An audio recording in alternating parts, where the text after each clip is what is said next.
Hi, my name is Zachariah Van Sliders. This is another horrible review from Old Man Gaming. Today we're reviewing Moonlighter. Before we get into it, everybody's favorite part, the disclaimers. I do not do this professionally, so you might hear my kid in the background, my dog in the background. I may take a long pause. I mean, after all, they are horrible reviews.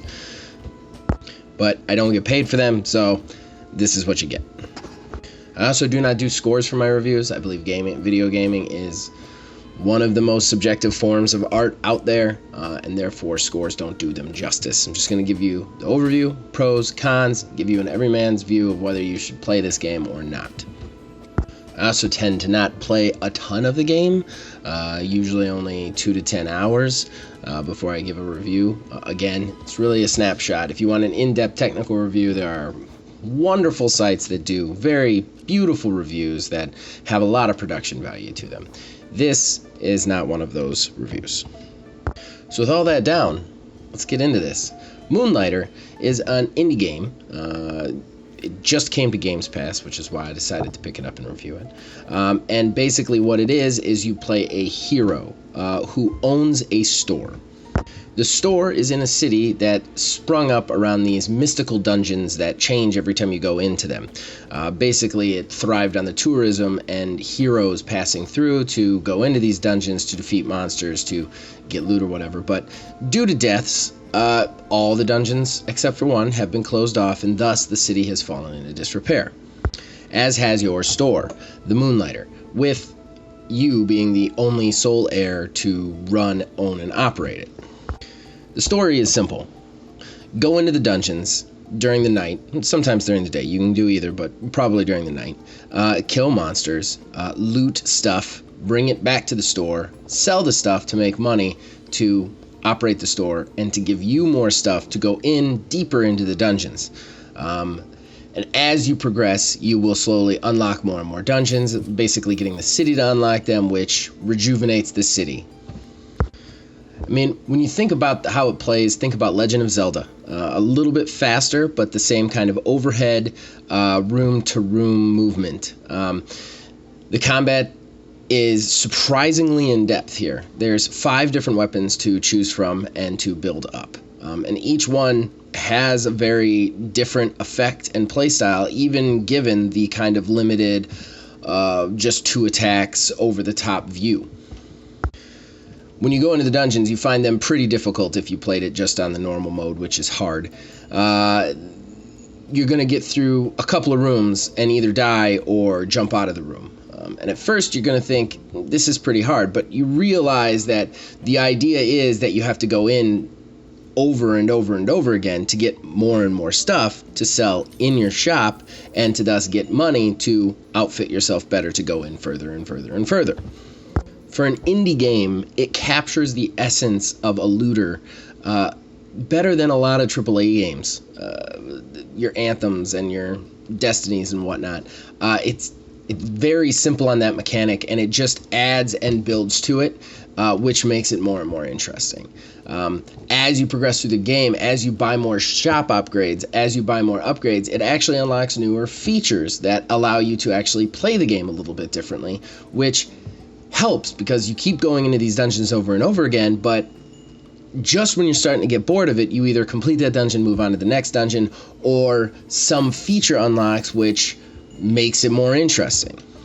While my initial disclaimers always say I don't play the games that much, this one grabbed me, and I've got to be honest, I have played it nearly nonstop for a week, so I'm well beyond 10 hours in, and I gotta say, it's a masterpiece, and when I do get to the con section, it's going to be very nitpicky, but let's start with the pros. Again, for the looter concept, it's just genius. It does exactly what it's supposed to do. Exactly that idea, that gameplay loop that you want from that kind of game is here.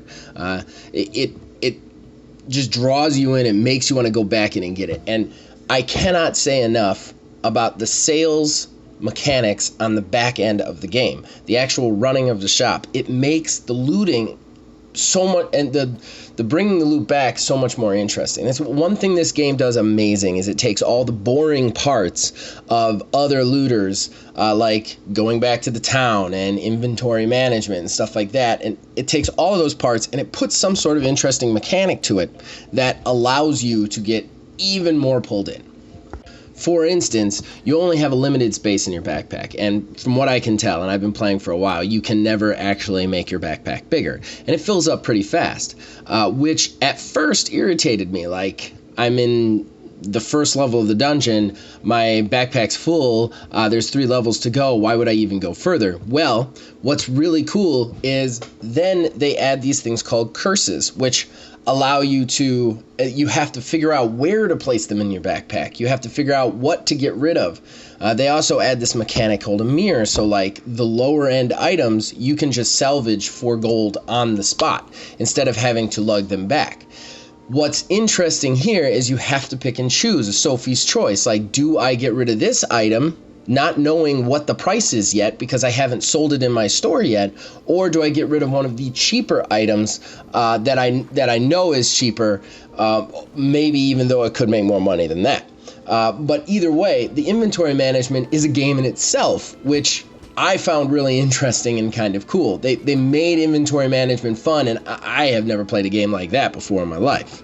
The back half selling part is also absolutely phenomenal because you have to you have to spend a whole day opening the store and being in the store. You don't have staff.